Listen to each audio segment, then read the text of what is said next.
This is Rob Scanlon, one of the founders of Private Sales Coach. Our selling challenges seem to get harder and harder every day, so we all seem to be looking for ways to elevate our sales performance. Benchmarking, particularly in the sales arena, provides an intriguing opportunity for us to elevate our sales performance.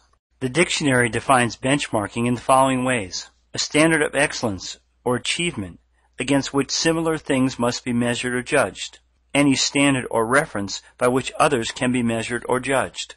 So how do we benchmark in sales? What's our standard for evaluating or judging how well we're executing an opportunity? What benchmarks do we use to determine how well we're executing on an opportunity versus what can be done? What can be done realistically to win the opportunity?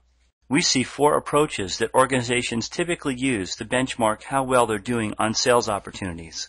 Many sales organizations are only concerned with bottom-line sales performance. Their focus is entirely on the sales volume, and there are no benchmarks about how that volume is achieved, no benchmarks as to how opportunities are handled, no benchmarks or no standards except achieving the number.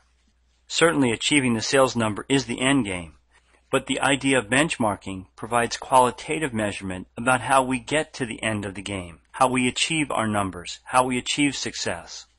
The second approach to benchmarking is very informal. Some sales pundits call this tribal wisdom. Individuals within the organization who have been selling for a long time pass on their wisdom to other sellers in the organization. So the experienced salesperson might say to another salesperson, unless the prospect talks about these things, we probably don't have the right fit.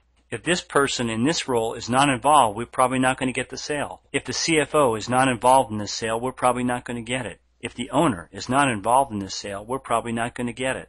You really know there's an urgency to buy when you see them do X. This benchmarking is very informal and very intermittent. Let's look at a third approach to benchmarking how we handle sales opportunities. There are many excellent sales methodologies in the marketplace. Companies that embrace these strong methodologies typically see the benefits. One of those benefits is to have sales processes which provide some benchmarks. There might be a sales process to compare a prospect to standards for the ideal customer profile. There might be a sales process to evaluate the key players in an account and what kind of support we get from those key players. There might be a sales process that sets the standard for how much research and what kind of research needs to be done about an account before we call on them. There might be a sales process which examines our communication with the customer in written form, how well we uncover their needs, how well we identify the impact of what we're going to do, and how well we identify their buying criteria. Certainly when companies apply these sales methodology metrics, they are applying sound benchmarks. This approach is the least prevalent approach. It requires great organizational discipline, and it is extremely difficult to execute in real time. Let's look at the most common way that sales organizations evaluate how they're doing on sales opportunities. Almost all of us as sales professionals, when we're asked, how are you doing on that sales opportunity, will answer by explaining what we have done to help win that sale. Our focus will very naturally be on the effort. This is the common benchmark of most sales organizations, what effort the individual sales professional and the sales team has put into the sales opportunity. The effort is indeed very important, but not sufficient to establish a standard for us. It's not sufficient to establish a benchmark. A true benchmark needs to compare what we have done to win the sale to what needs to be done for us to have the highest odds of winning the sale. An appropriate benchmark, an appropriate standard, an appropriate scale needs to compare our effort to the best practices which minimize our risk and maximize our chance of winning this opportunity. So now we're presented with 2 difficult questions. How do we establish this benchmark, and how do we apply it? How do we get this benchmark used in our frenetic, incredibly fast-paced world of selling? For the first time, sales organizations have a realistic and real-time benchmark available to them.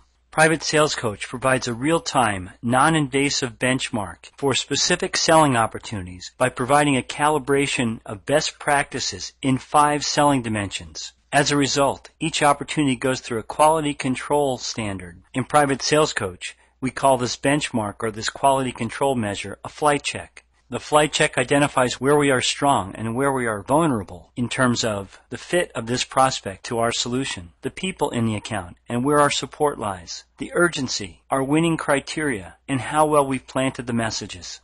But realistically, how can this benchmarking be applied? Our selling environment is so fast-paced. Sales professionals will do anything to avoid what they think is bureaucracy. How can this benchmarking work?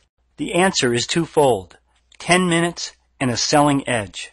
It takes a sales professional under 10 minutes to run a flight check. This is a minute investment to provide benchmarking for the sales organization. But the second reason why this can be applied in the real world is the return the sales professional gets for investing those 10 minutes. They instantly receive an advice package which gives them strategies and next steps. This is a selling edge for them. They have their own personal coach, their own private sales coach. How does your sales organization currently benchmark how you're executing sales opportunities? Which approach or combination of approaches are typically applied in your organization? Are there no benchmarks? Do you use tribal wisdom to benchmark? Are there sales process metrics? Do you benchmark based on the effort the sales team puts into the opportunity? What would be the impact for your sales organization if you implemented a real-time, opportunity-specific benchmarking approach? What would be the impact on your individual sales professionals if they had their own private sales coach? Private Sales Coach was designed and developed to fill the benchmarking void of sales organizations, while at the same time serving individual sales professionals by providing them strategies and insights which give them a competitive edge, by providing them their own private sales coach.